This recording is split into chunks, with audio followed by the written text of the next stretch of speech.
It's another day with the NBA, and there's more uncertainty. The NBA is on their tour of China. They're in Shanghai today, and there's still a lot of heat and uncertainty. You remember how this all began. The general manager of the Houston Rockets wrote a tweet, a simple tweet supporting those in Hong Kong who are protesting. Well, that has turned into an international incident.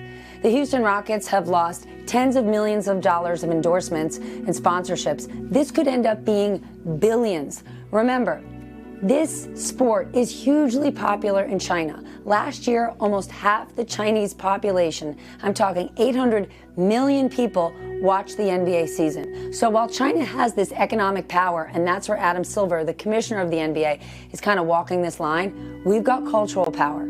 The Chinese government, do they want to tempt 800 million people and say no more basketball for you? But it's not just about the NBA in China. Think about every major global company. The growth strategy, China.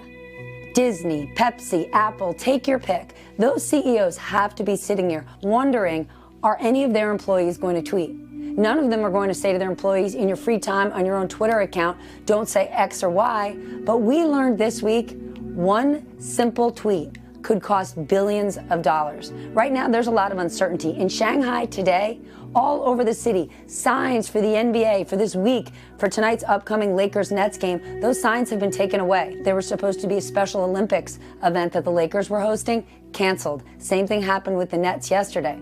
There was supposed to be a player event later today where the players were talking to the press. That got canceled as well. And as far as the players not talking, there's growing criticism from a lot of people here in the U.S. saying, where's LeBron James? Where's Steph Curry? There's a lot of athletes out here that for the last few years have been critical on a lot of social issues. They've been very critical of President Trump, but they haven't said much on China, leading to the criticism when it costs you money, and I'm talking billions, suddenly you're not weighing in.